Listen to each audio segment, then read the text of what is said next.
Parfois tu te dis, c'est ça.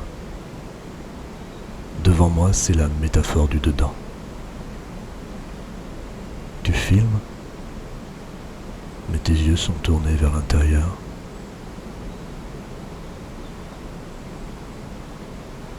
Ou du moins, tes yeux sont pris par les mots qui sont tournés vers l'intérieur.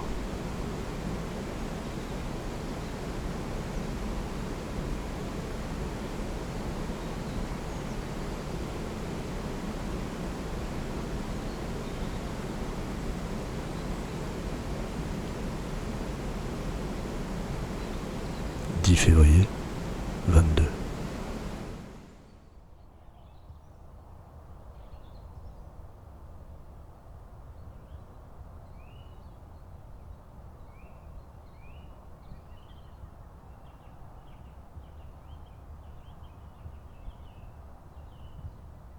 Cette phrase en tête aujourd'hui en marchant. Et si réapprendre le seul, c'était réapprendre le possible.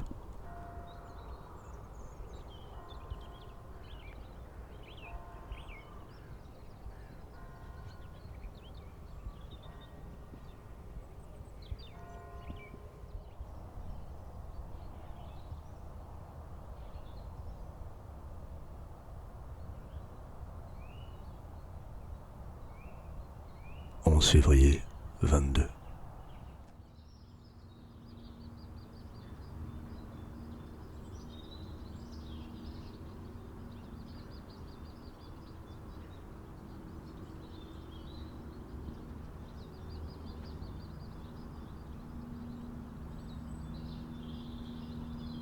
Retour à Orléans.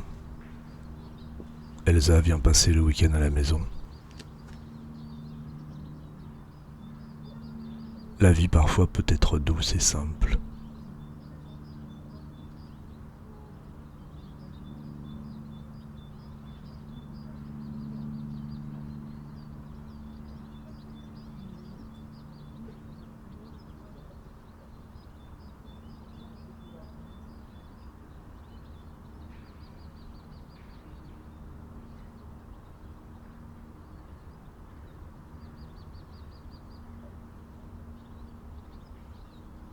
12 février 22.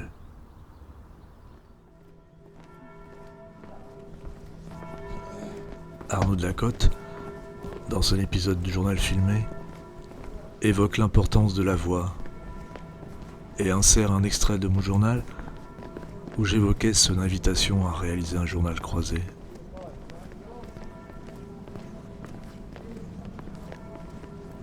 J'aime ces entrelacs.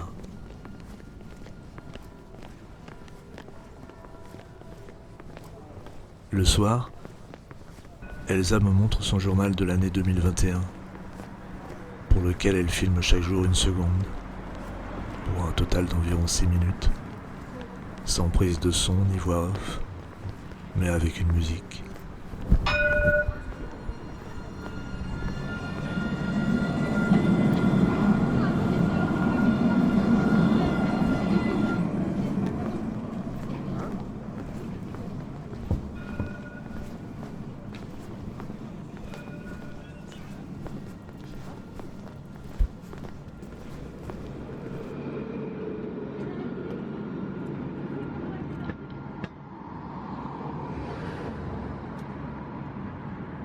13 février 22.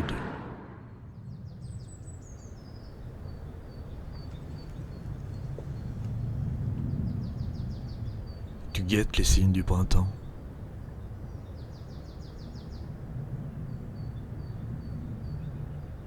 J'ai lu L'amour, la mer de Quignard.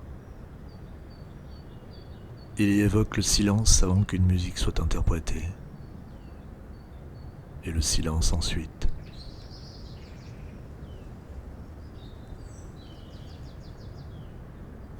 À la fin du square de Duras, les deux personnages évoquent le silence comme creusé après leur échange.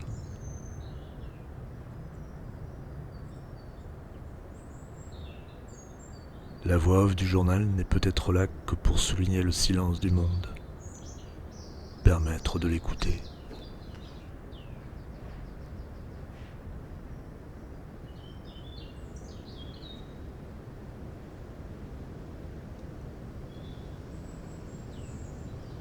14 février 22.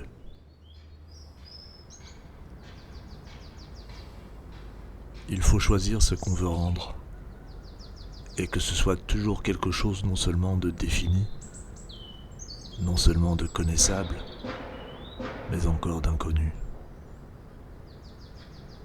Pour que l'esprit trouve toute sa puissance, il faut que le concret fasse fonction de mystérieux.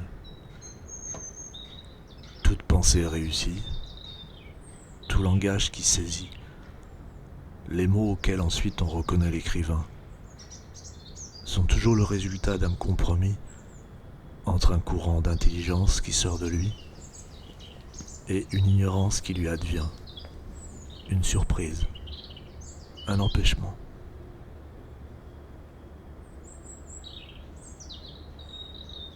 Antonin Artaud, L'ombilic des limbes. 15 février 22.